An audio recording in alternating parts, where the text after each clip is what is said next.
بسم الله الرحمن الرحيم الحمد لله رب العالمين إن الحمد لله تعالى نحمده ونستعينه ونستغفره ونعوذ بالله من شرور أنفسنا ومن سيئات أعمالنا من يهده الله فلا مضل له ومن يضلل فلا هادي له أشهد أن لا إله إلا الله وحده لا شريك له وأشهد أن محمدا عبده ورسوله اللهم صل على محمد وعلى آل محمد كما صليت على إبراهيم وعلى آل إبراهيم إنك حميد مجيد اللهم بارك على محمد وعلى آل محمد كما باركت على إبراهيم وعلى آل إبراهيم إنك حميد مجيد ورضى اللهم عن الخلفاء الراشدين والصحابة أجمعين ومن تبعهم بإحسان إلى يوم الدين أما بعد السلام عليكم ورحمة الله وبركاته. Mes sœurs, mes frères, les louanges, les remerciements, les éloges ne cessent qu'au vivant qui ne meurt pas. Allah, le premier qui n'a pas de début, le dernier qui n'a pas de fin, le parfait dans son essence, dans ses noms et attributs, et dans tous ses actes qui oscillent d'une part entre sa bienveillance, sa miséricorde, sa bonté, et d'autre part sa justice qui est basée sur son omniscience et sur sa sagesse. Nous le louons, nous revenons vers lui repentant. Nous demandons protection contre les conséquences de nos péchés et les tendances de l'âme. Celui qui Allah guide, nul ne saurait l'égarer. Celui qui est privé de sa guidée, nul ne saurait lui montrer le droit chemin. J'atteste donc qu'il est le seul digne d'adoration. J'atteste de la véracité, de l'exemplarité, de la prophétie de Muhammad ibn Abdillah, qu'Allah bénisse ce prophète, sa famille, ses compagnons, et tous ceux qui les auront suivis dans le droit chemin et qui nous fassent l'honneur d'en faire partie. Ensuite donc, soyez les bienvenus dans ce jardin parmi les jardins du paradis, à savoir les jardins où on mentionne celui qu'on ne doit pas oublier. Celui qui, quand on l'oublie, on s'oublie soi-même. Ne soyons pas comme Allah nous met en garde. وَلَا تَكُونُوا كَالَّذِينَ نَسُوا اللَّهَ فَأَنْسَاهُمْ أَنفُسَهُمْ أُولَٰئِكَ هُمُ الْفَاسِقُونَ. Qu'Allah nous préserve donc de faire partie de ceux qui sont décrits dans la sourate Al-Hashr 59, verset 19. Ne soyez pas comme ceux qui ont oublié Allah. Allah a voulu, a décrété de les oublier. Et voilà les pervers. Qu'Allah nous en préserve. Donc dans ce 8e épisode de notre série sur le sens des épreuves. Et Allah sait que tout est épreuve. Il nous a avertis. Et nous savons également que ces épreuves, simplement, nous oublions souvent. Il a dit Alladhi khalaqal mauta wal hayata liyabluwakum ayyukum ahsanu amala. C'est lui qui a créé la mort et la vie afin de distinguer ceux d'entre vous qui ont les meilleures des œuvres. On a dit les meilleures des œuvres, ce sont celles qui sont faites que pour lui, puisqu'il n'accepte pas tout autre associé. Il n'a pas d'associé, il n'a pas de semblable, il n'a pas d'égal bien entendu, il n'a même pas d'opposé, il n'a pas d'assistant. Et donc c'est le seul péché qu'Allah ne pardonne pas, comme on le sait, et qu'Allah nous préserve de toutes les conséquences de nos péchés, dont le fait de lui associer quoi que ce soit volontairement ou involontairement. D'ailleurs, le prophète alayhi salatu wassalam disait, demandez souvent à Allah, Allahumma inni a'udhu bika an ushrika bika shay'in a'lamu astaghfiruka lima la a'lamu. Ya Allah, je te demande protection contre le fait que je t'associe quoi que ce soit et pardon bien sûr pour ce que j'ai pu faire inconsciemment. Donc Allah subhanahu wa ta'ala nous éloigne donc de ce si grand péché, la plus grande des injustices, comme il le dit dans la bouche de Luqman alayhi salam, dans la sourate qui porte son nom, sourate 31. Et donc face aux épreuves, bien entendu, on doit patienter. Et la patience est une obligation.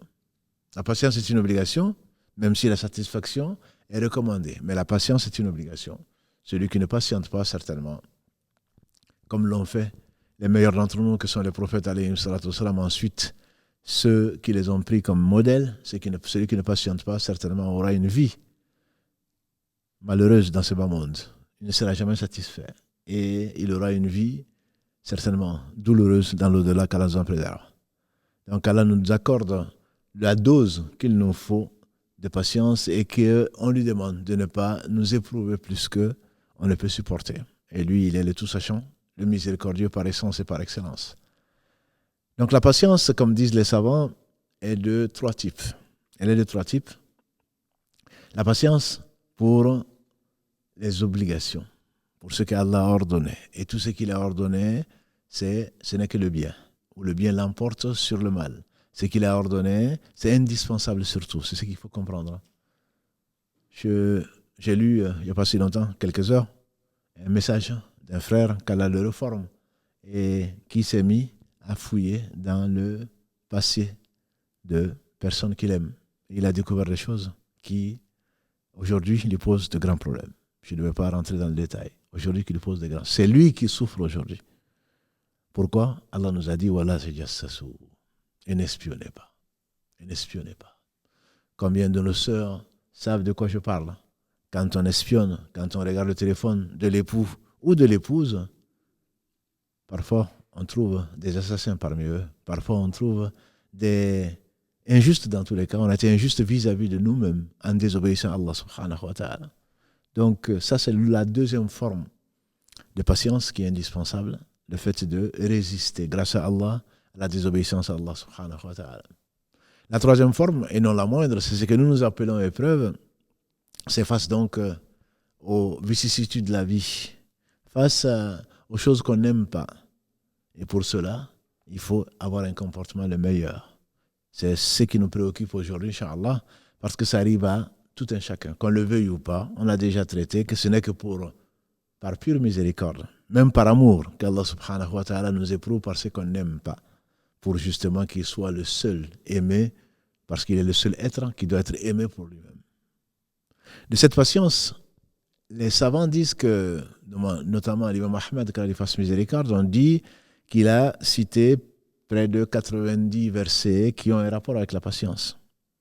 Soit pour ordonner la patience, soit pour encourager la patience, soit pour annoncer la bonne nouvelle aux gens qui sont patients, dans tous les cas, pour annoncer la récompense infinie, la récompense inconditionnelle des gens qui sont patients. À savoir qu'Allah est avec eux, à savoir qu'Allah les aime. Allah aime les patients. Wallahu yuhibbu sabirin. Allah le dit notamment dans la sourate Al-Anfal 8, verset 46. Allah est avec les patients plutôt.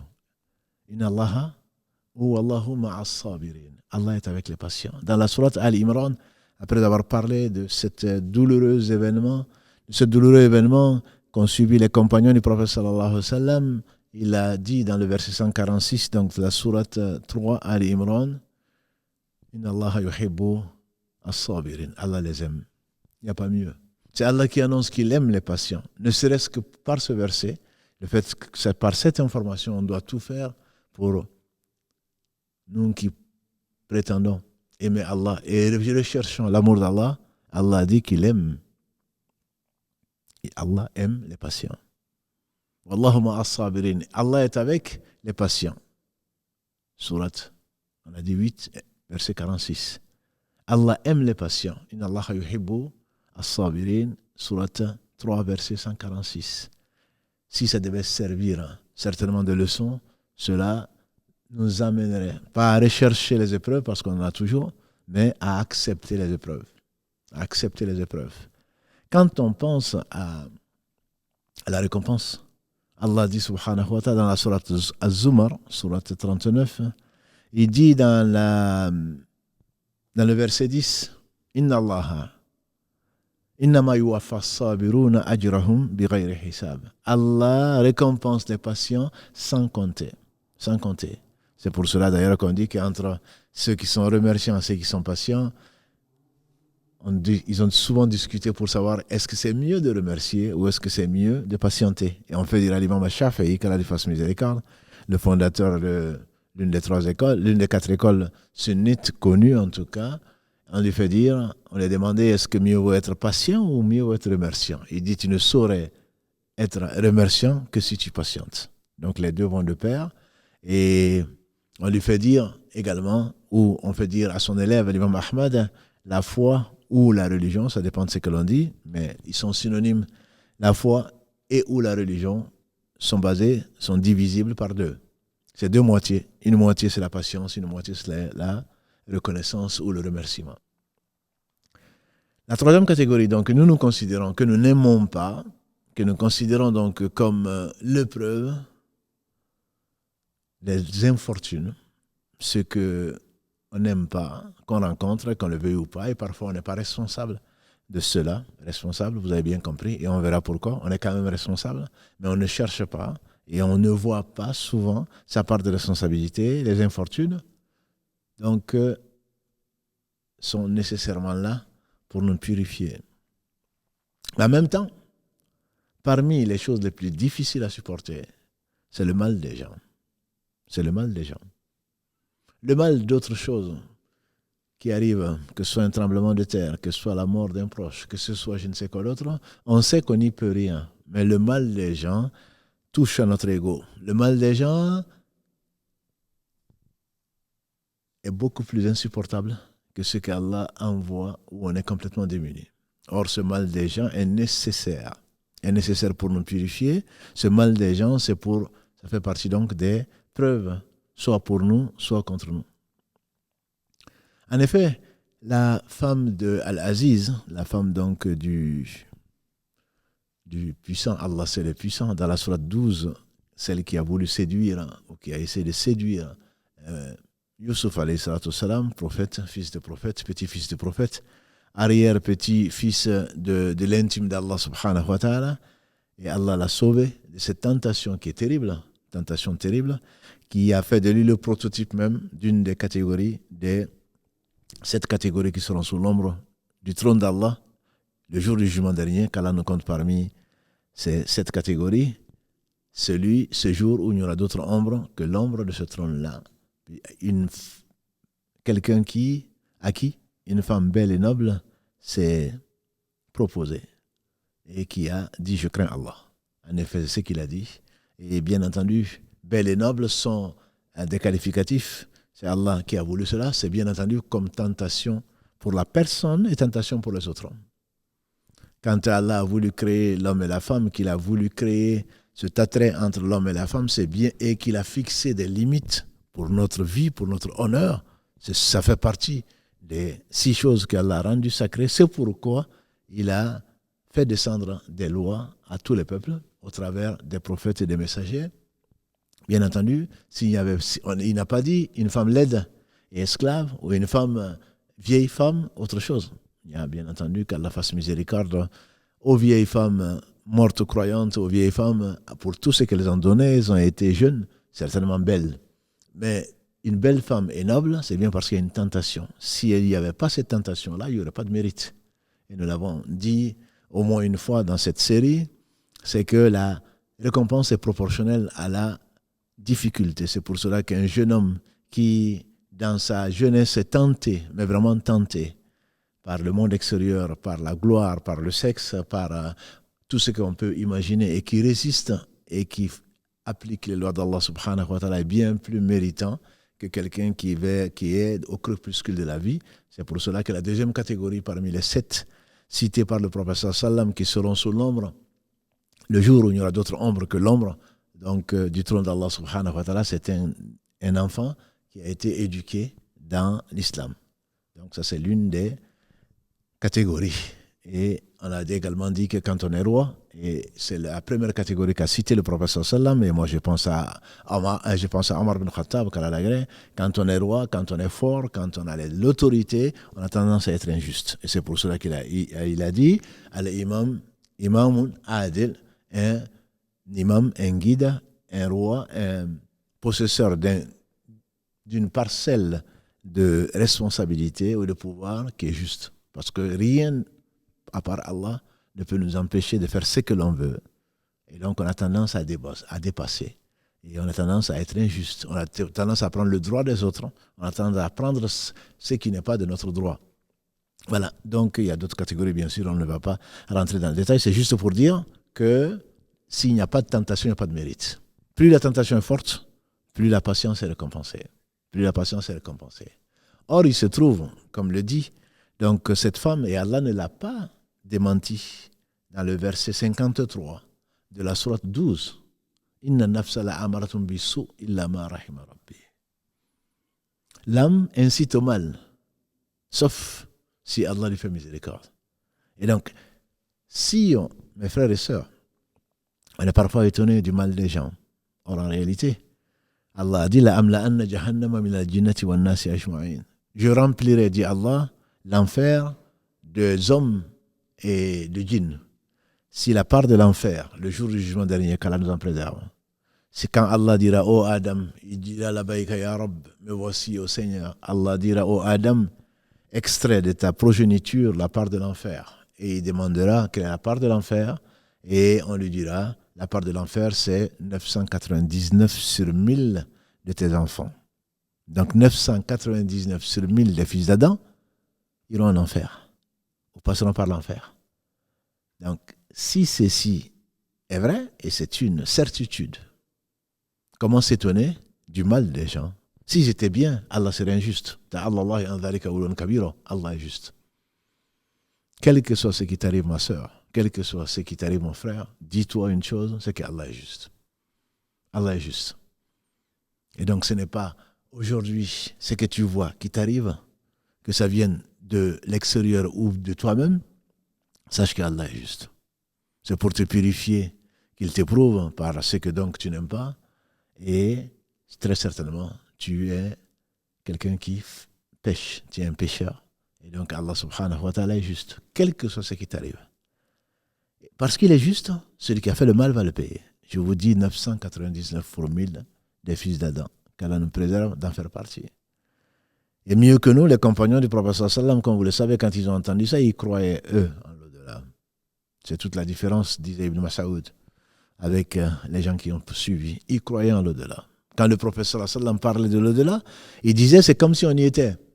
C'est comme si on voyait l'enfer.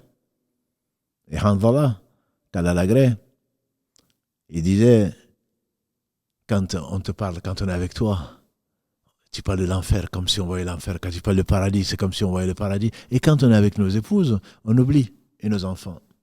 Et le prophète sallam a dit, c'est pas ça l'hypocrisie. On peut avoir une baisse de foi, on peut être touché par l'oubli, parce qu'on est des fils d'Adam, notre père a oublié, nous allons oublier forcément. C'est pas ça l'hypocrisie. La foi, elle est comme ça. Il y a des moments où, alhamdulillah, mais il faut absolument croire au jour du jugement dernier, qui est un des 6 articles de foi, et qui fait une distinction claire entre ceux qui œuvrent bien et ceux qui n'œuvrent pas bien. Allah dit dans de nombreux versets, dont le verset 4 ou 5 de la sourate 2, Alladhina yu'minuna bil ghaybi wa yuqimuna as-salata wa mimma razaqnahum yunfiqun walladhina yu'minuna bima unzila ilayka wa ma unzila min qablika ya Muhammad wa bil akhirati hum yuqinun. Ceux qui croient à ce qui t'a été révélé, Muhammad, et ceux qui croient à ce qui a été révélé auparavant, à Moïse, à Jésus, à David et à tous les prophètes, et ils ont une certitude de l'au-delà. Je suis convaincu que si on avait cette certitude demandée pour nous, pour notre bien, certainement nos comportements seraient bien meilleurs, nécessairement. Et donc je disais que les compagnons qui y croyaient, quand le prophète sallallahu alayhi wa sallam leur a annoncé ce qu'Allah va annoncer à Adam alayhi salam, il n'y a pas de doute, c'est comme si c'est déjà fait. La part de l'enfer, donc, c'est 999 sur 1000. Les compagnons du prophète sallallahu alayhi wa sallam, ils ont eu peur. Il l'a senti. Il a dit, j'espère que vous serez le tiers du paradis. Ils ont dit Allahu Akbar. Les voilà satisfaits de leur Seigneur. J'espère que vous serez le tiers du paradis. Ils ont dit Allahu Akbar, satisfaits de leur Seigneur et de sa miséricorde. Ensuite, il a dit, j'espère que vous serez la moitié du paradis. Ils ont dit Allahu Akbar. Les autres, vous serez un, et les Gog et Magog, et Adjouj et Maadjouj seront les 999. Souvent, je ne commente pas cette partie parce que, en réalité, Gog et Magog, ils sont tellement nombreux que le reste des gens de l'enfer, peut-être, est négligeable. C'est pour cela qu'il a dit 999, mais il est clair, comme on le sait, que des croyants iront en enfer parce qu'ils ont été injustes. Comme l'a dit le prophète sallallahu alayhi wa sallam, Ataderuna manil muflis. Savez-vous qui est l'insolvable? Ils ont dit l'insolvable parmi nous, c'est celui qui n'a rien. Il n'a ni dirham, ni mata', il n'a rien. Il a dit non, l'insolvable de ma communauté, c'est celui qui viendra avec beaucoup de prières. Donc je me dis, c'est un croyant. Beaucoup de jeûnes, beaucoup de sadaqat, beaucoup de bonnes actions. Mais il a frappé un tel, insulté tel autre, pris le bien de tel autre. Allah va apprendre de ses bonnes actions. Donc il a été croyant. Sinon Allah n'accepte pas. Il l'a fait pour Allah. Sinon Allah n'accepte pas. Il a suivi la sunna du prophète sallallahu alayhi wa sallam. Sinon Allah n'accepterait pas. On n'appellerait pas ça les bonnes actions. Et donc malgré cela, il a été injuste. Il a frappé un tel, pris le bien de tel autre, insulte tel, Allah va prendre de ses bonnes actions, il va le donner à ces gens. Et s'il n'en a plus, il va prendre leur péché équivalent, bien entendu, Allah est juste, pour lui mettre dessus, et il va tomber en enfer, a dit le prophète sallallahu alayhi wa sallam. Donc, ce n'est pas que le Gog et le Magog, qu'on ne se fasse pas d'illusions. Il y aura des musulmans dans l'enfer, dont les hypocrites qui seront au fin fond de l'enfer, comme Allah le dit. Je parle des hypocrites, ceux qui font semblant de croire, qui font comme les musulmans, alors qu'en réalité, ils ne le sont pas, qui rentrent dans l'islam pour des bienfaits, par l'attrait des bienfaits matériels, de l'honneur et d'autres choses. Ceux-là seront au fin fond de l'enfer, comme Allah l'annonce dans la sourate 4, verset 145. Au fin fond de l'enfer, dans les bas-fonds de l'enfer qu'Allah nous en préserve. Et donc, je disais, le mal des gens est inhérent. C'est une vérité. Chaque homme est susceptible à l'erreur, comme l'a dit le prophète sallallahu alayhi wa sallam. Les meilleurs d'entre eux, at-tawwaboun, les gens qui se reviennent repentants. Donc personne ne peut se purifier, personne ne peut dire moi je ne suis pas pécheur. Nous sommes tous pécheurs. D'ailleurs, comme on l'a dit samedi dernier, et qu'on vient de réciter, ce que disait le prophète sallallahu alayhi wa sallam souvent avant, dans son discours, quand il dit on demande protection contre les maux, contre les maux de l'âme et les conséquences de nos péchés. Les conséquences de nos péchés. Lui-même demandait, comme vous le savez, plus de 70 fois, dans une version 100 fois, donc pardon à Allah par jour, à cause des erreurs qu'il a pu faire. Et pourtant, Allah lui a pardonné. Et donc, on veut dire le mal des gens est inhérent à la personne humaine. Pas ce qui nous traverse l'esprit seulement. L'âme, comme l'a dit la femme de l'Aziz, l'âme ordonne le mal. Donc, ne sont préservés de cela que celui à qui Allah fait miséricorde. Et parmi les maux que l'on peut rencontrer, c'est l'envie, la jalousie, qui peut amener jusqu'à la sorcellerie, jusqu'aux manigances, jusqu'à l'assassinat, jusqu'à ce qu'Allah se le sait, la médisance, en étant, je dirais, presque des conséquences les plus basses. Or, la médisance est si importante que Allah a comparé. Allah a comparé la médisance au fait de manger la chair de son frère mort. Pourquoi? À cause du mal, à cause de la jalousie.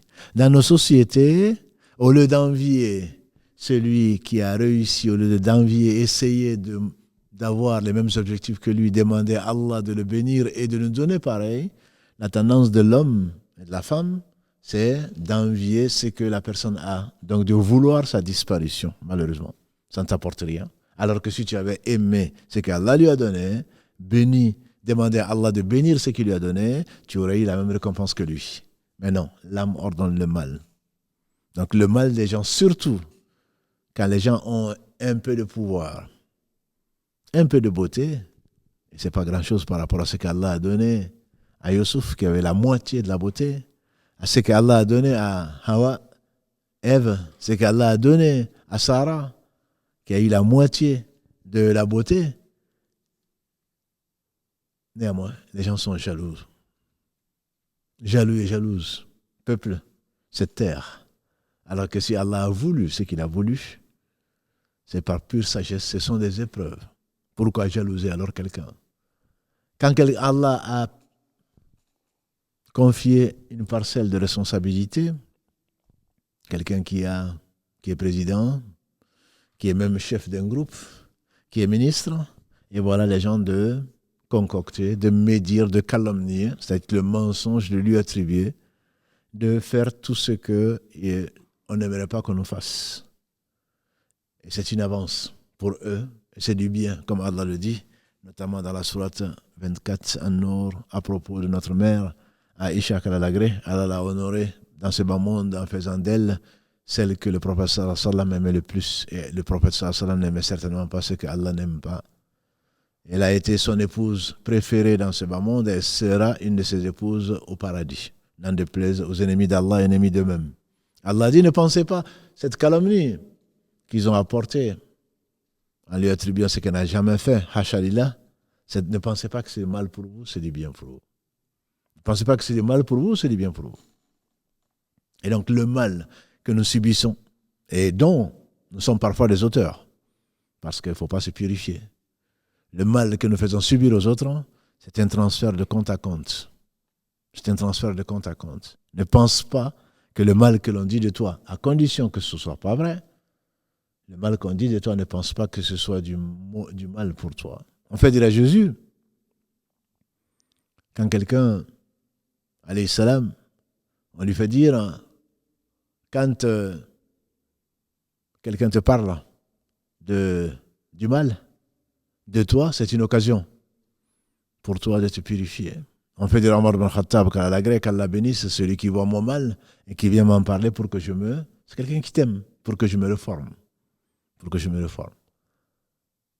Et les anciens, quand on parlait mal d'eux, ils envoyaient des cadeaux à ces personnes-là pour les faire réfléchir. Ils envoyaient des cadeaux parce que ces personnes viennent de leur envoyer en avance, dans leur compte, dans l'au-delà, dans leur livre, ils viennent d'envoyer ce qu'a dit le prophète sallallahu alayhi wa sallam. On va prendre de leurs biens, des biens qu'ils ont faits, et on va le donner aux gens qui ont été injustement traités, maltraités. Et sinon pas de biens, qui sont morts dans la désobéissance à Allah, qui n'ont pas de biens, Allah subhanahu wa ta'ala qui est juste va prendre donc des péchés des personnes qui ont été injustement critiquées pour les amener, pour les mettre sur eux. Donc pour entrer dans le vif du sujet, j'aimerais rester aujourd'hui sur un verset. Un verset, bien entendu, entouré des autres, puisque le Coran explique le Coran. C'est la Sourate Shura 42, verset 40. Allah dit subhanahu wa ta'ala, وَجَزَاءُ سَيِّئَةٌ مِثْلُهَا فَمَنْ أَفَى وَأَصْلَحَ فَأَجْرُهُ عَلَى اللَّهِ إِنَّ اللَّهَ لَا يُحِبُّ الظَّالِمِينَ. Dans ce verset 40 de la Sourate 42, donc Allah dit, c'est vrai que la récompense d'une mauvaise action, سَيِّئَةٌ مِثْلُهَا. La récompense d'une injustice, c'est une injustice équivalente. Mais Allah dit quoi? Faman afa, celui qui pardonne. Wa aslaha, et réforme. Fa ajruhu ala Allah, sa récompense donc est auprès d'Allah. Wallah, inna Allah la yuhibbu al-zalimin, et Allah n'aime pas les injustes. L'imam Ibn Taymiyyah, qu'il fasse miséricorde, utilise ce verset et le commente beaucoup dans ce qui a été appelé 20 conseils face au mal des gens. On ne va pas en prendre bien sûr 20, on va juste prendre pour nous les plus importants, en tout cas à mon sens, pour qu'on le partage. 20 ce serait beaucoup, mais on prendra moins d'une dizaine et on va le résumer, Inch'Allah, pour qu'Allah nous en fasse profiter, qu'Allah fasse miséricorde à nos savants. À partir d'un verset, ils écrivent des volumes et des volumes. Tel fut le cas plutôt de l'un de ses meilleurs élèves, très réputé, Ibn Qayyim, qu'Allah fasse miséricorde. Et donc Allah dit, quand il y a un mal, il y a 3 positions. On le déduit de ce verset. وَجَزَاءُ سَيِّئَةٌ مِثْلُهَا. La récompense, effectivement, d'une mauvaise action, c'est une mauvaise action équivalente. Ça, voilà la justice, l'équité. Mauvaise action, la récompense, c'est une mauvaise action. Mais qu'est-ce que Allah invite à quoi? Faman afa, celui qui pardonne. Wa aslah, et qui réforme. Fa ajruhu ala Allah, sa récompense est auprès d'Allah. Inna Allah la yuhibbu al-zalimin. Et Allah n'aime pas les injustes. Donc il y a 3 positions. C'est le fait de rendre le mal pour le mal. Et il n'y a pas de péché. Rendre le mal qu'on t'a fait, il n'y a pas de péché. Si tu rends le mal. Mais qu'est-ce que dit Allah subhanahu wa ta'ala dans le verset 126 de la sourate 16, Al-Nahl, sourate 16, verset 126. À la fin de cette sourate, Allah dit وَإِنْ أَعْقَبْتُمْ فَأَعْقِبُوا بِمِثْلِ مَا أُعْقِبْتُمْ بِهِ وَلَئِنْ صَبَرْتُمْ لَهُوَ خَيْرٌ لِلصَّابِرِينَ. Quand si vous vous vengez, ne dépassez pas la limite, vengez-vous de façon juste, de façon équitable. Mais si vous patientez, c'est mieux pour vous. Donc Allah permet la loi du talion, dent pour dent, œil pour œil. Mais généralement, quand tu te venges, c'est rare que tu sois juste. Parce que c'est par la colère. Parce que tu viens de recevoir ce que toi tu penses ne pas mériter. Et par conséquent, tu as tendance à quoi? Tu as tendance à donner tout ce que tu peux comme pour que la personne comprenne qu'elle t'a pris ton droit et finalement tu vas lui prendre ton droit. D'opprimé, tu deviens oppresseur. D'opprimé, tu deviens injuste. Et qui donc peut assurer, dans un moment même de calme, a fortiori dans un moment de colère, qui va donner exactement l'appareil? On avait déjà vu dans cette série sur la mort que la justice d'Allah est tellement parfaite, comme lui seul est parfait, que le bélier qui n'a pas de cornes, qui a donné des coups au bélier qui n'a pas de cornes, le bélier qui a des cornes, dans cette vie qui a agressé le bélier qui n'a pas de cornes, et le bélier qui n'a pas de cornes n'a pas pu se venger, Allah va faire au jour du jugement dernier, sur la demande du bélier qui n'a pas de cornes, la justice. Le bélier qui n'a pas de cornes va lui rendre l'appareil. Et donc, entre l'équité et l'injustice, la frontière est très fine. Et c'est pour cela qu'Allah dit « Inna Allah la yuhibbu adh-dhalimin » et Allah n'aime pas les injustes. Et si tu le fais, ne sois pas injuste. Donc, soit tu es équitable, tu fais pareil, mais vraiment pareil, parce que sinon tu serais injuste, et Allah n'aime pas les injustes. Et donc, si tu dépasses, c'est la deuxième catégorie, c'est les injustes. Allah ne les aime pas. Et Allah interdit l'injustice. Ya ibadi inni haramtu dhulma ala nafsi wa ja'altuhu baynakum muharrama fala tadhalamu. Mes serviteurs, je me suis interdit l'injustice. Et je vous interdis l'injustice. Ne vous faites pas injustice. Et donc, celui qui a fait tant soit peu d'injustice va le payer. Donc, soit tu es équitable, et ça te sera très difficile, soit tu es injuste, ou alors, tu écoutes ce qu'Allah te dit. Faman afa, et celui qui pardonne. Wa aslaha, et réforme. Fa'ajruhu ala Allah. Celui qui pardonne, certainement, Allah va le récompenser. Et Allah décrit les pieux. Et il les qualifie même de bienfaisants. Allah dit dans la sourate Al-Imran 3, verset 133, « Wasari'u ila maghfiratin min rabbikum, wa jannatin arduha as-samawati wal ardu, wa iddat lil muttaqin » Précipitez-vous, concourez au paradis plus vaste, à un paradis plus vaste que les cieux et la terre, qui a été promis aux pieux. Allah dit quoi? Alladhina yunfiquna fi sarra'i wad dharra'i wal kadhimina al ghayz wal 'afina 'anil nas wallahu yuhibbu al muhsinin. Verset 134, Allah dit, il décrit les croyants, ceux qui dépensent. Alladhina yunfiquna fi sarra'i wad dharra'i, dans l'aisance comme dans la difficulté, qui refrènent leur colère.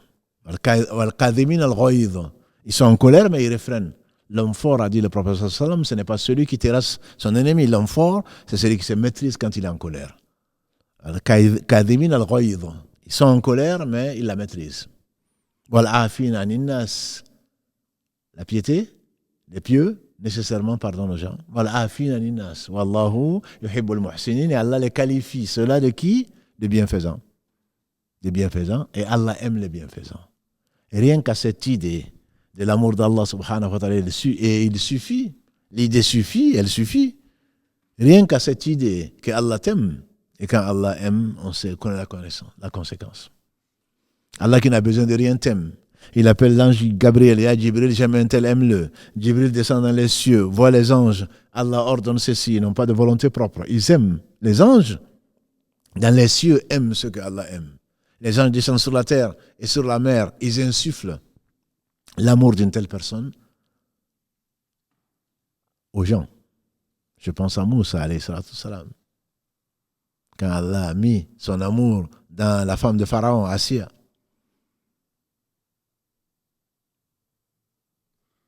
Elle est au paradis. Et donc, Allah aime les bienfaisants. Et Allah aime, on a vu, les gens qui pardonnent. Et Allah n'aime pas les injustes. Cette idée d'amour, déjà, c'est quelque chose d'extraordinaire. Pardonner, c'est que Allah, il aime pardonner. Et tu aimes ce que Allah aime. Effectivement, c'est difficile. Très difficile même de pardonner. Parce que la colère est là, parce que Satan est là. Et il s'est dit, Et on se dit, si je lui pardonne, il ne saura pas qui je suis. Il faut que je me venge. Un peu comme l'histoire du loup et l'agneau. Il faut que je me venge. Que les gens sachent, ça c'est ton nafs, sur lequel tu as ton âme, sur laquelle surfe Satan. Il faut qu'on sache qui je suis. Je ne suis pas un mieux. Moi aussi je peux l'insulter. Moi aussi je peux le frapper. Il verra qui je suis. Il verra quelles sont mes capacités. Il verra ceci. Alors on nourrit, comme on dit, la vengeance est un plat qui se mange froid. La vengeance est un plat qui se mange froid. Ça veut dire quoi? Très beau proverbe. C'est-à-dire qu'on attend. On n'oublie pas. Et ça nous ronge chaque fois qu'on y pense. Et c'est même quand on est dans la joie, ça se transforme en tristesse. Le cœur se referme. Le sang monte dans le cerveau. Et on essaye de trouver les stratagèmes pour contrer la personne. Quand je la verrai, aujourd'hui, ou dans 10 ans, ou dans 100 ans, je vais lui faire ceci. Mes plans sont sûrs, etc., etc. Ceci t'occupe, et comme le dit Ibn Taymiyyah, qu'il fasse miséricorde, et les savants après lui, c'est une perte de temps. Le temps que tu dois, le temps est précieux. On a dit, time is life. Le temps, c'est la vie. Le temps est précieux, tu as passé ton temps à préparer des stratagèmes pour te venger. Tu oublies que Allah est juste. Cette vengeance va manger ton cœur. Cette vengeance va te faire perdre du temps. Et perdre du temps, c'est pire que perdre la vie. Parce que la vie, c'est le temps. Et si tu perds du temps, c'est autant de temps que tu as perdu, autant d'occasions de bien que tu as perdu. Autant d'occasions de bien que tu as perdu. Alors que si tu pardonnes, ça ne veut pas dire qu'Allah va pardonner. On a dit Allah est juste. Allah est juste. Et celui qui a fait le bien du poids d'un atome le verra. Celui qui a fait le mal du poids d'un atome le verra. Ne t'en fais pas. N'as-tu pas vu que cette femme est en enfer pour avoir séquestré une chatte à qui elle n'a pas donné à manger?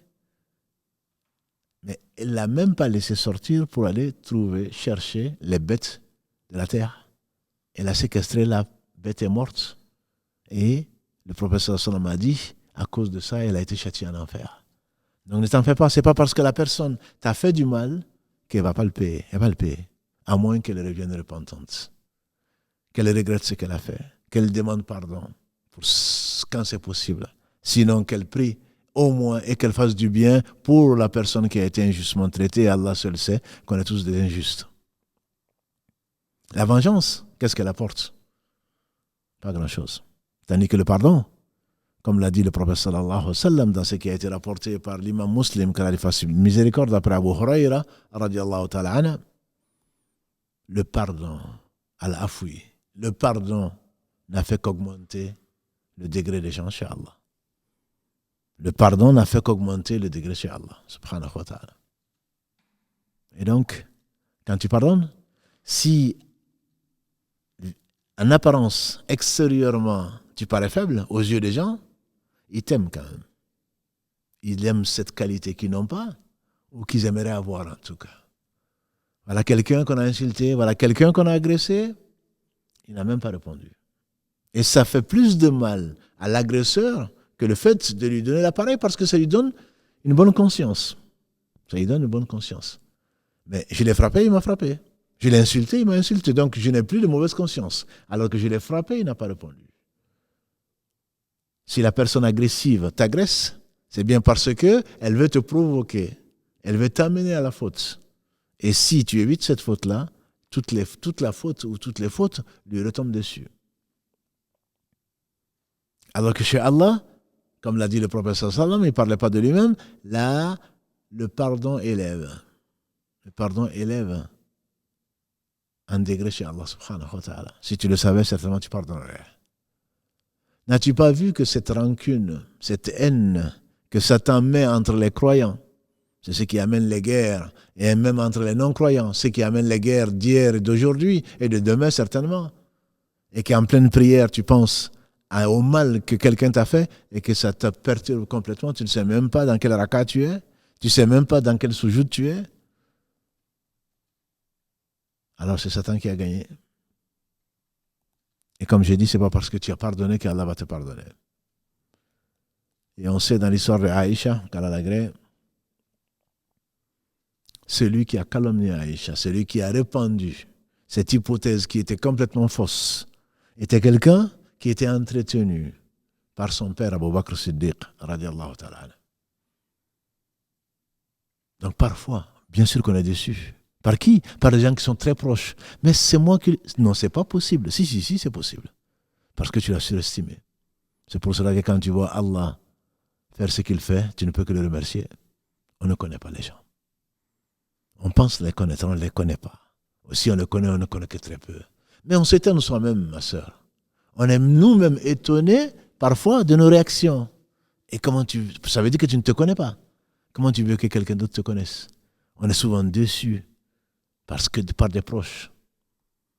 Et Abu Bakr, quand il a entendu ça, que c'est cet homme que je ne veux pas citer, qui a accusé sa fille d'adultère, il a dit plus jamais, je vais lui couper les vivres, comme on aurait tendance à le faire. C'est naturel. Je te donne à manger et tu ne trouves pas mieux que de calomnier ma fille. Et Allah a révélé ce qu'il a révélé de la sourate 24. Et que les gens qui ont quelques faveurs d'Allah, pardonnent aux gens qui ont fait du tort. Est-ce que vous n'aimerez pas être pardonné? Est-ce que vous n'aimerez pas être pardonné? Quand ce verset a été révélé, Abu Bakr dit je pardonne. Parce qu'eux, ils connaissaient le Coran. Ils savaient pourquoi il avait été révélé. Ils écoutent, Sami'ana wa ata'ana, nous avons écouté, nous avons obéi. Ils savaient que le Coran s'adressait à eux. Qui es-tu, fils d'Adam, pour que Allah s'adresse à toi? Mais n'y arrive certainement que les gens qui ont un cœur. Pour savoir que le Seigneur des mondes, celui qui a créé les cieux et la terre en 6 jours, sans besoin, l'élevé dans son essence, le parfait, te parle. Et c'est pour cela que ceux d'entre nous qui ont un cœur, quand ils ouvrent le Coran, tu les verras tout de suite en train de changer. Allah n'aime pas ça, je ne l'aime pas. Allah aime ça, je vais m'efforcer de le faire. Et Allah aime les gens qui font du bien. La vengeance n'apporte que du mal. Mais Allah, c'est lui qui se venge. Inna batasha rabbika la shadid. Allah dit dans la sourate 85, Al-Hudud, la saisie de ton Seigneur est simplement terrible. Elle est terrible. Allah dit donc, faman afa wa aslah fa ajruhu ala Allah. Ta récompense est chez Allah. Allah dit celui qui pardonne et qui réforme, sa récompense est chez Allah. Or, la récompense est proportionnelle au donateur. Le don est proportionnel au donateur. Si c'est Allah, qu'est-ce que tu peux attendre d'Allah? Si ce n'est le meilleur. Il possède tout. Nous sommes tous indigents et Allah est le seul riche. Nous l'avons dit mardi dernier. Allah est le seul riche. Nous sommes tous pauvres. Nous avons besoin absolument d'Allah tout le temps. Tout a besoin d'Allah. On ne peut pas se passer d'Allah le temps d'un clin d'œil. Si c'est Allah qui te promet une récompense, c'est à Allah qu'incombe sa récompense. Donc tu peux être assuré que la récompense, elle va être pleine. Elle va être le maximum. Le prophète sallam nous a enseigné dans un hadith qui a été rapporté par Al-Bayhaqi et d'autres. Au jour du jugement dernier, Allah dira, ou on dira, sur l'ordre d'Allah, où sont les gens dont la récompense incombe à Allah? C'est-à-dire les gens qui ont pardonné. Où sont-ils? Ils se lèveront et ils rentreront au paradis. Qu'Allah nous compte parmi ceux-là. Où sont les gens devant les khala'iq, devant toutes les créatures? Allah va honorer ces gens dont la récompense est... Allah lui a promis.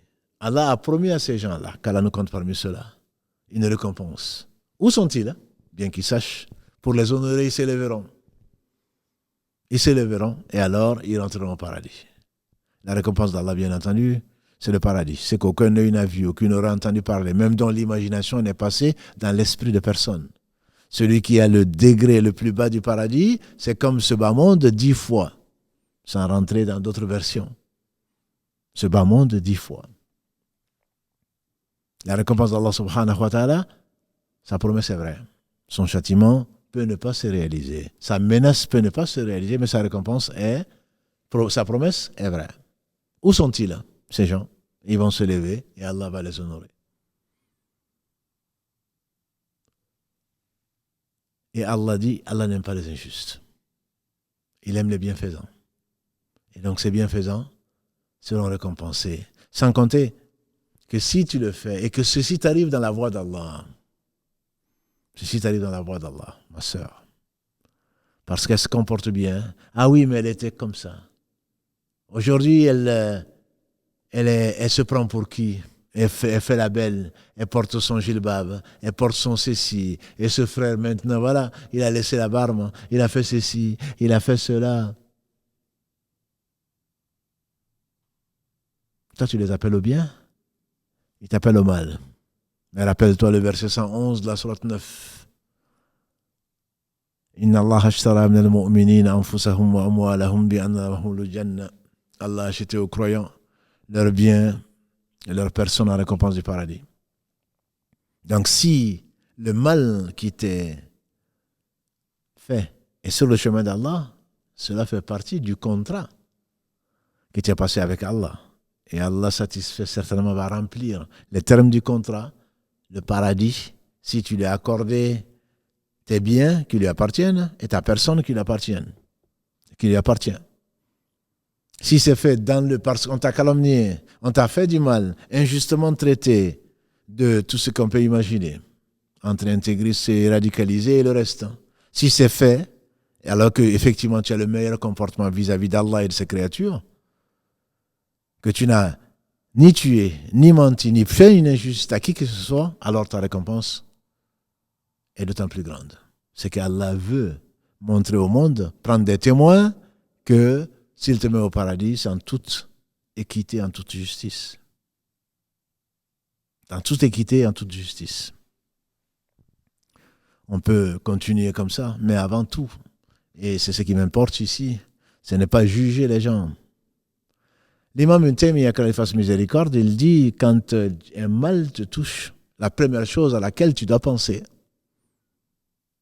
c'est que c'est le destin. C'est le destin, c'est Allah par lequel tout arrive, sans qui rien ne se réalise. C'est Allah qui a voulu et dicté à la plume 50 000 ans avant qu'il n'ait créé les cieux et la terre que ceci allait arriver. C'est Allah qui a utilisé, nous sommes tous des instruments aux mains d'Allah pour réaliser ce qu'il a jugé. Et c'est lui le juge sage. Et c'est le sage par essence, par excellence. C'est lui qui a jugé que ceci t'est destiné. Comment alors tu vas refuser? Ça doit être le premier réflexe. Si ceci t'est arrivé, c'est Allah qui l'a voulu. Si Allah l'a voulu, c'est que c'est du bien. Oui, c'est que c'est du bien. Je reviens dans la calomnie de notre mère Aïcha. Et tu n'es pas mieux que Aïcha. Allah dit, ne pensez pas que c'est du mal pour vous, c'est du bien pour vous. Et Allah ne fait pas le mal. Allah crée le mal, Allah crée le bien, mais Allah ne fait pas le mal. C'est notre conviction sur le dogme de Muhammad sallallahu alayhi wa sallam. Allah ne fait pas le mal. Al-sharru ghayru ilayk. Le mal ne vient pas de toi, dit Allah. Dit le prophète sallallahu alayhi wa sallam. Mais c'est Allah qui l'a créé. Wallahu khaliqu kulli shay. C'est Allah qui a tout créé. Et Ibrahim alayhi salatu wassalam, qu'est-ce qu'il dit?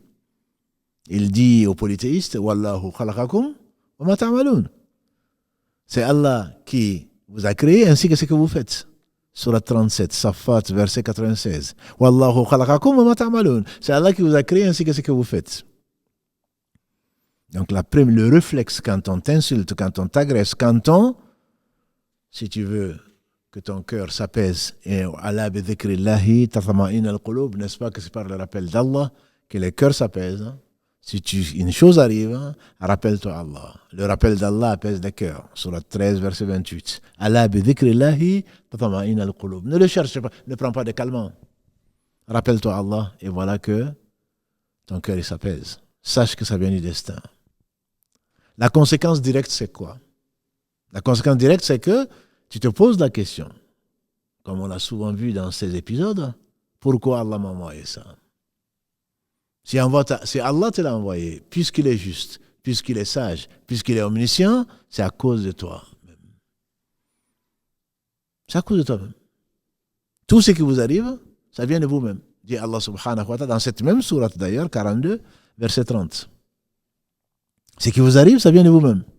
Allah dit et répète presque la même chose. Le bien qui vous arrive, dit Allah subhanahu wa ta'ala, vient d'Allah. Wa asabakum min hasanatin fa min Allah.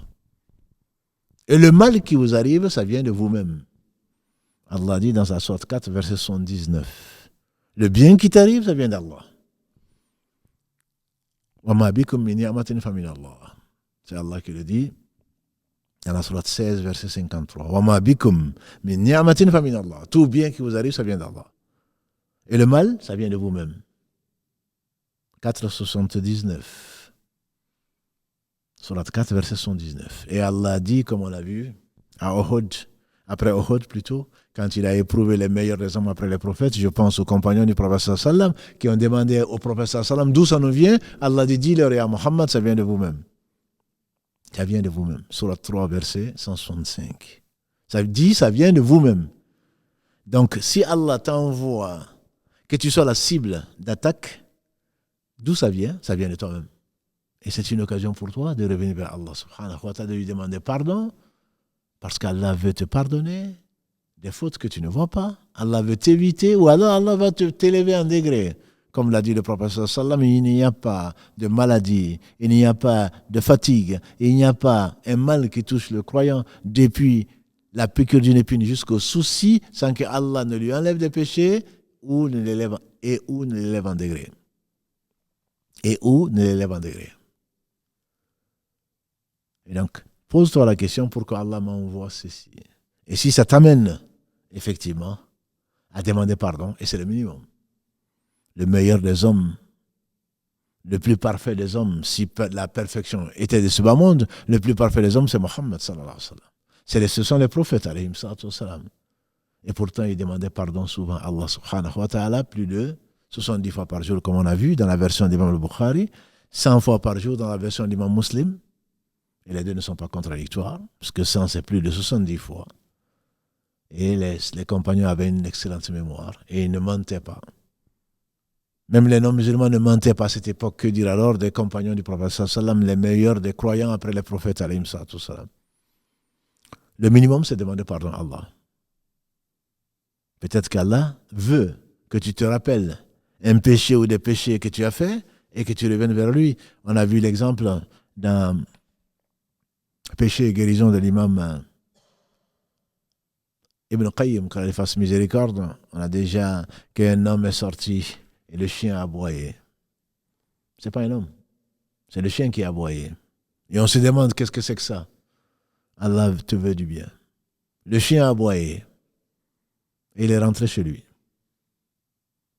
Il a fait ses ablutions parce qu'il savait, il connaissait son Seigneur. Il n'y a rien qui arrive pour rien, il n'y a pas de hasard. Il a fait ses ablutions, il a fait 2 rakas, il est ressorti, il est repassé par le même endroit, le chien n'a pas aboyé. On lui dit, mais comment cela peut-il se faire? Il dit, parce que quand le chien a aboyé, je me suis rappelé d'un de mes péchés pour lequel je ne m'étais pas repenti. Donc tout ce qui t'arrive, c'est du bien pour toi, si seulement tu te remettais en cause, et pas remettre en cause les gens qui font du mal. Celui qui fait du mal, il va le voir. Allah a utilisé ces personnes-là comme instrument pour te rappeler une chose, pour te permettre de te rappeler une chose, pour revenir vers Allah repentant, et pour te permettre d'avoir de bonnes actions, pour t'élever en degré au jour du jugement dernier, prendre des bonnes actions, la proportion équitable des bonnes actions correspondant à l'agression de ces gens-là, pour te faire miséricorde au jour du jugement dernier. Tu devrais être satisfait de ton Seigneur. Tu devrais le remercier. La dernière des pistes, puisque le temps passe vite, la dernière des pistes, ça c'est l'excellence, on l'a vu. Allah aime, Wallahu yuhibbu al-muhsinin. Allah aime les bienfaisants. Allah dit subhanahu wa ta'ala dans la sourate Fussilat 41, versets 33 et 34, qu'est-ce qu'il dit? Idfa billati hiya ahsan. Ya Muhammad, repousse le mal par le bien. Fa idha alladhi baynaka wa baynahu adawatun ka'annahu waliyyun hamim. Celui entre qui et toi, il y a de l'animosité, tu le verras devenir un ami intime. Parce que tu vas forcer le respect. Il te fait du mal et tu réponds par du bien. Il te fait du mal.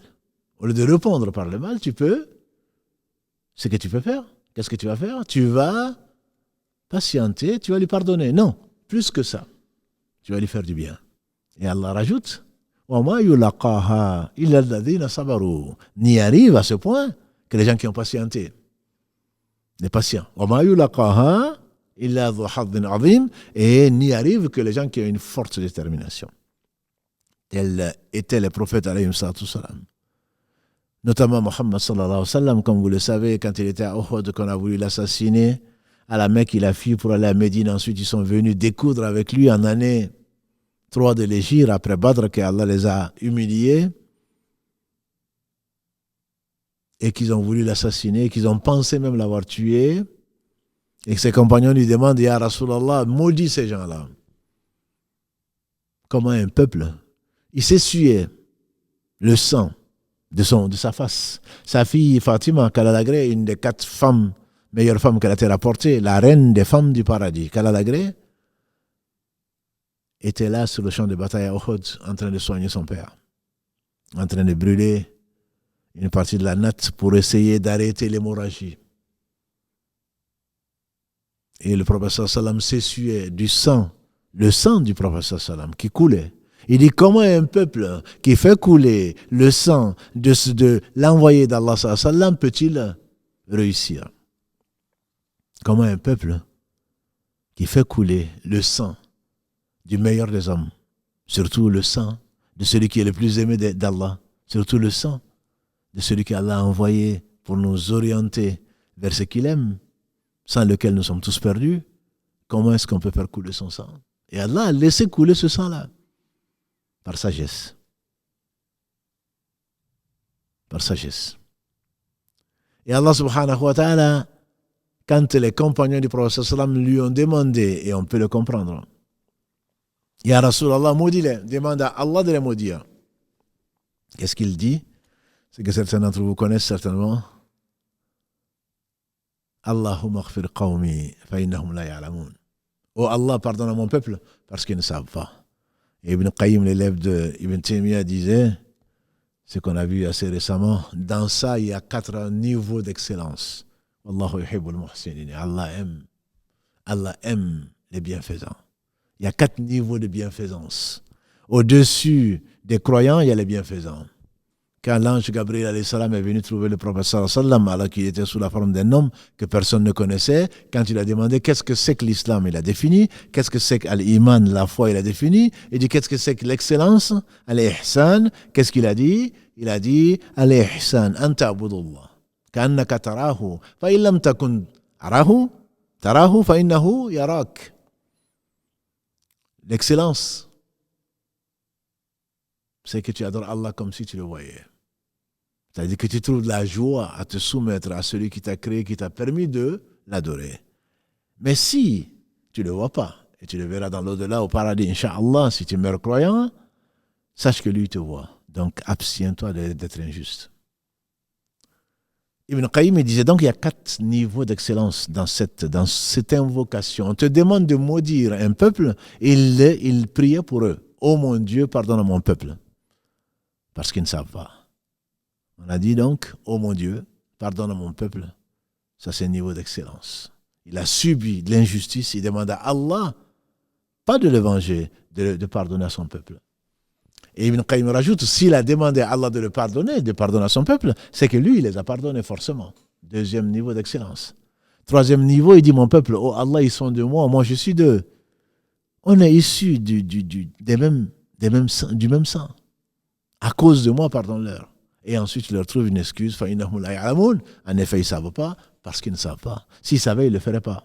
Et vis-à-vis de l'injuste, mon frère, vis-à-vis de l'injuste, ma soeur, c'est la latitude. Nous avons dans le prophète sallallahu alayhi wa sallam le meilleur exemple. Comme Allah le dit dans la sourate 33, verset 21.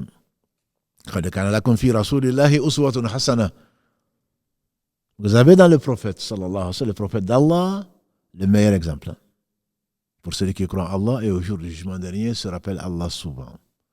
Notre mère Aïcha, elle dit jamais le prophète sallallahu alayhi wa sallam n'a ne s'est vengé pour lui-même. Jamais il n'a levé la main sur une femme. Écoutez-moi, mes frères. Jamais le prophète Sam n'a levé la main sur une femme, ni sur un esclave. Chaque fois qu'il a levé la main, c'est dans la guerre, pour la cause d'Allah subhanahu wa ta'ala. Et jamais le prophète sallam ne s'est vengé pour lui-même. Jamais. Quand il vengeait, entre guillemets, quand il agissait, c'était pour la cause d'Allah, jamais pour lui-même. Vous vous rappelez peut-être, je pense que c'était après Hunayn, après la prise ou l'ouverture de la Mecque, quand Allah leur a donné ce qu'il leur a donné, comme butin qu'il a partagé, qu'il a donné aux nouveaux convertis, et qu'un homme est venu le prendre par le col et le tirer en disant « Je jure par Allah que le partage que tu viens de faire n'a pas été fait, justement, bien sûr, n'a pas été fait pour la face d'Allah, pour plaire à Allah. » Il est devenu tout rouge, parce que c'était un homme. Mais comme Allah subhanahu wa ta'ala a converti, entre guillemets, son shaitan, comme il a dit lui-même, il ne m'ordonne que du bien. Il était un homme. Et il a dit qu'Allah fasse miséricorde à Moïse, Moussa alayhi salatu salam. Il a entendu des fils d'Israël de son temps pire que ça. Jamais il ne s'est vengé. Il aurait, Omar ibn Khattab serait à côté, on sait ce qu'il aurait dit. Permets-moi de lui trancher la gorge. Et combien de fois le prophète sallam a refusé cette offre, cette invitation qui lui avait été faite par l'un des meilleurs hommes qui est Omar ibn Khattab Khalalagré. Et il n'a pas besoin, bien sûr, de la vengeance.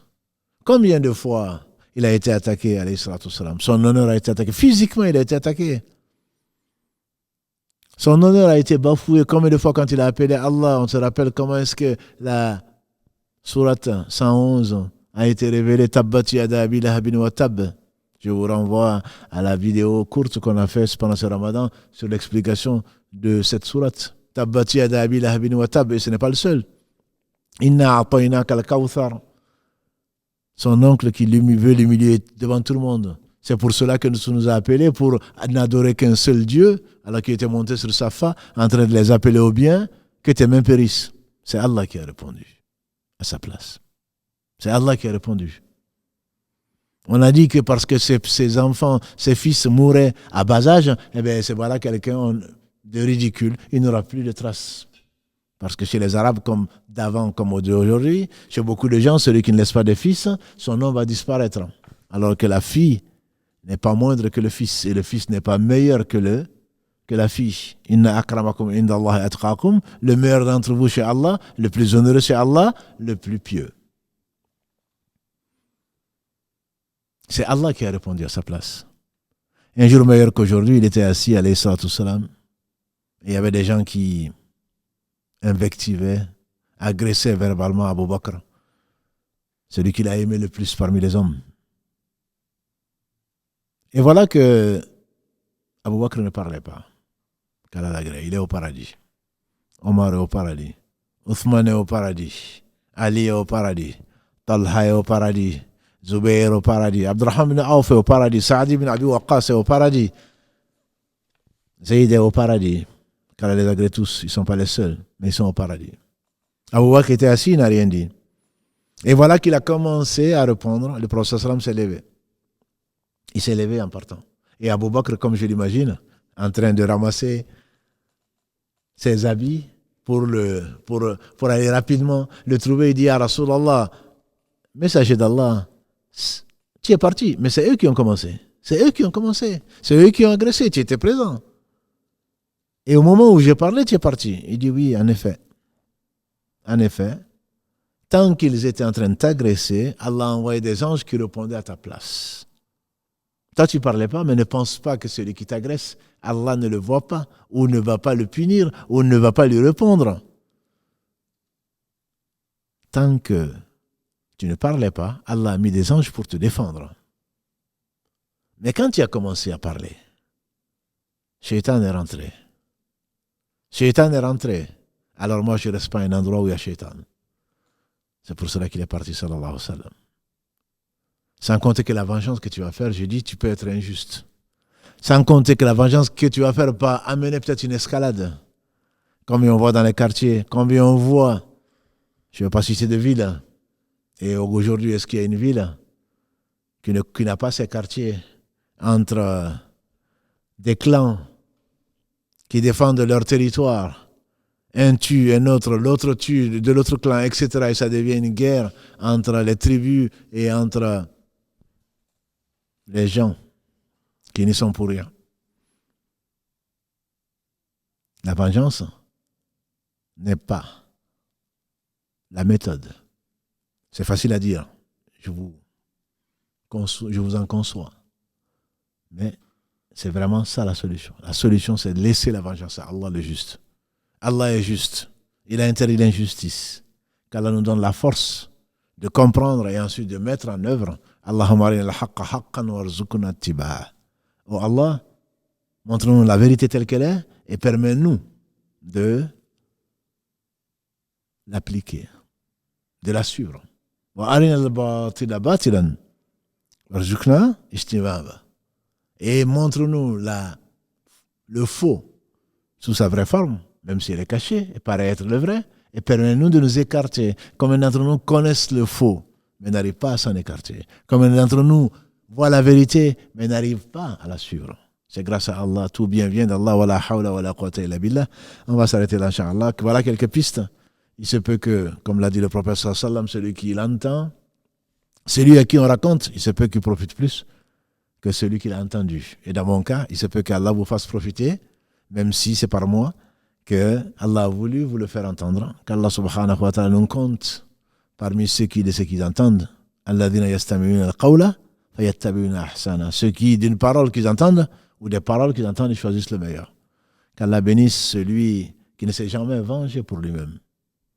Muhammad, sa famille, ses compagnons, et nous fasse l'honneur de nous réunir tous au paradis. Qu'Allah subhanahu wa ta'ala fasse de nous des gens qui pardonnent, pour qu'il nous élève en degré, pour qu'il nous pardonne. Parce que celui qui ne pardonne pas, qui n'attend pas d'Allah de lui pardonner, même si Allah est le très grand pardonneur. Subhanakallahumma bihamdika, ashhadu an la ilaha illa anta, astaghfiruka wa atubu ilayk. Il se peut que pendant quelque temps, je sois absent, en tout cas, de ce plateau, mais Inch'Allah, on continuera, grâce à Allah subhanahu wa ta'ala, à communiquer. C'est quelque chose de prévu. Allah l'a décrété, mais alhamdulillah, ce n'est que pour du bien. Priez pour nous et on priera pour vous, Inch'Allah. Subhanakallahumma wa hamdika, ashhadu an la ilaha illa anta, astaghfiruka wa atubu ilayk. Subhana rabbika rabbil izzati amma yasifun wa salamun ala mursalin walhamdulillahi rabbil alamin wa assalamu alaykum wa rahmatullahi wa barakatuh.